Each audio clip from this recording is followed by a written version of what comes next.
بسم اللہ الرحمن الرحیم۔ شیر ٹی وی کے معزز دوستوں، میں ہوں ارشد شیر اور تمام دیکھنے اور سننے والے دوستوں کو میری طرف سے السلام علیکم ورحمۃ اللہ۔ دوستوں، سابقہ ویڈیوز میں مختلف انبیاء کرام کے حالات و واقعات آپ کے سامنے بیان ہو چکے ہیں۔ قصص الانبیاء کے اس سلسلے میں انبیاء کرام کے حالات بیان کرنے کا ایک باقاعدہ مقصد ہے۔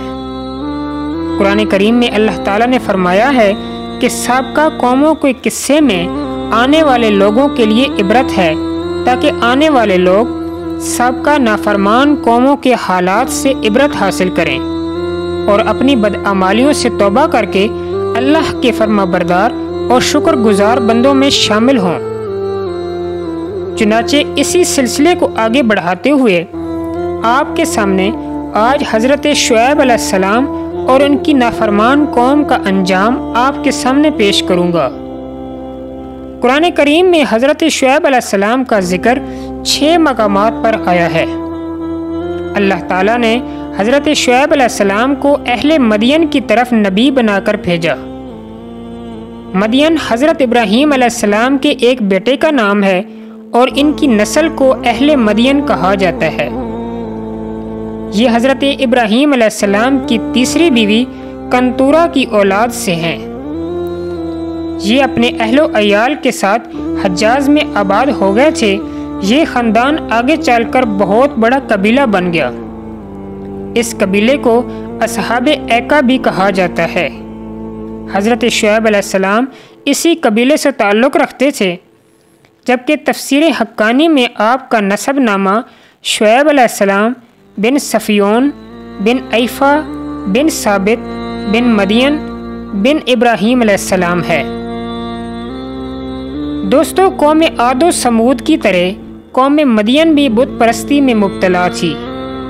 اس جرم کے ساتھ ساتھ یہ لوگ خصوصاً ناپ تول اور خرید و فروخت میں ہیرا پھیری کرتے تھے۔ معاملات میں کھوٹ، ڈاکہ زنی اور مال کی فراوانی نے ان کو اس قدر مغرور اور متکبر بنا دیا تھا کہ وہ ان تمام کاموں کو اپنی ذاتی میراث اور خاندانی ہنر سمجھ بیٹھے تھے۔ اس قوم کی ہدایت کے لیے اللہ تعالیٰ نے خطیب الانبیاء حضرت شعیب علیہ السلام کو منتخب فرمایا۔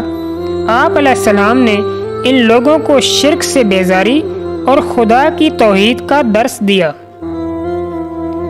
رشد و ہدایت کی تعلیم دیتے ہوئے اللہ تعالیٰ کی طرف بلایا اور ناپ تول کو پورا رکھنے کی ہدایت دی، جیسا کہ قرآن کریم میں ارشاد ہے کہ اہل مدین کی طرف ہم نے ان کے بھائی شعیب کو بھیجا۔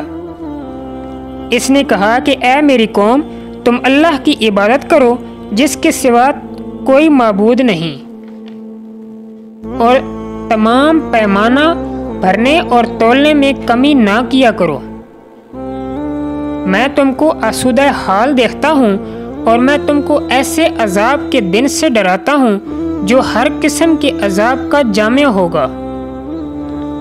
حضرت شعیب علیہ السلام نے لوگوں کو ہر طرح سے سمجھانے کی کوشش کی، مگر اس نافرمان قوم پر کوئی اثر نہ ہوا، اور اپنے گزشتہ تباہ شدہ بھائیوں کی طرح انہوں نے بھی اللہ کے نبی پر اعتراض کرنے شروع کر دیے کہ کیا آپ کو اپنی نماز یہ کہتی ہے کہ ہم اپنے باپ دادا کا دین چھوڑ دیں اور اپنے مال میں اپنی مرضی سے تصرف بھی نہ کریں؟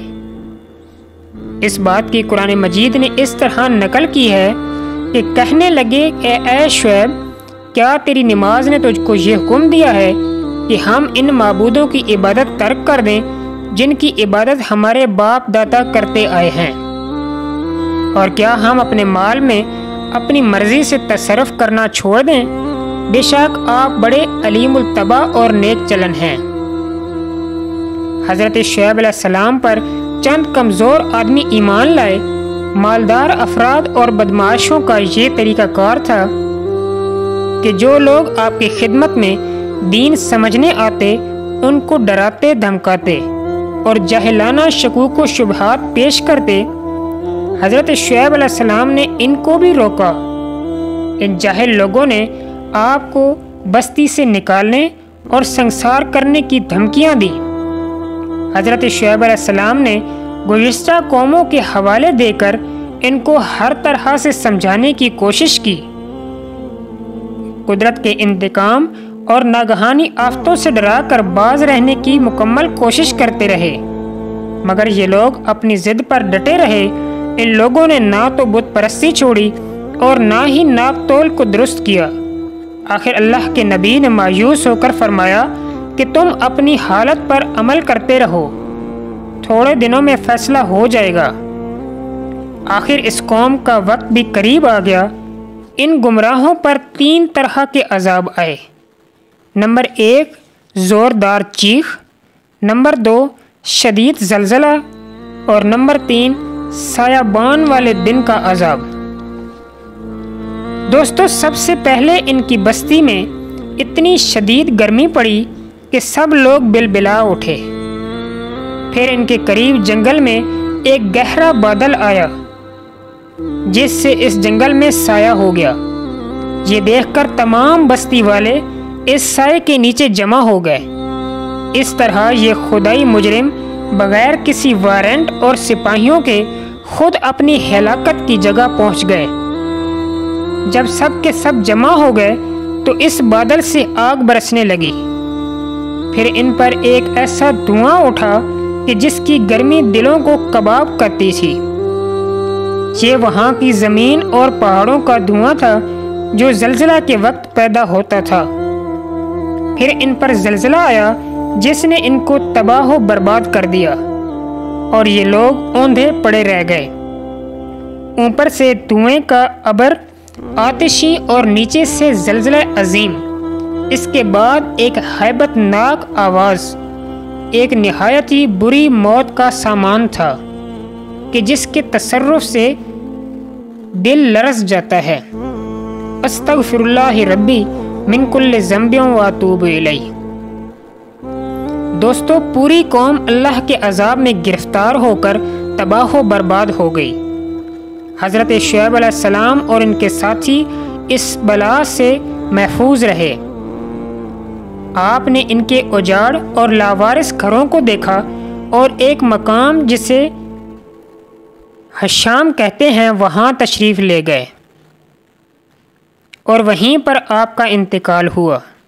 انا للہ و انا الیہ راجعون۔ دوستو، اللہ تعالیٰ سے رحمت کی دعا کرتے ہوئے امید کرتا ہوں کہ اس ویڈیو سے آپ کے علم میں اضافہ ہوا ہوگا۔ اسے آگے شیئر ضرور کریں۔ انشاءاللہ ایک نئی ویڈیو کے ساتھ آپ کی خدمت میں حاضر ہوں گا۔ تب تک کے لیے اجازت دیجیے۔ اللہ نگہبان۔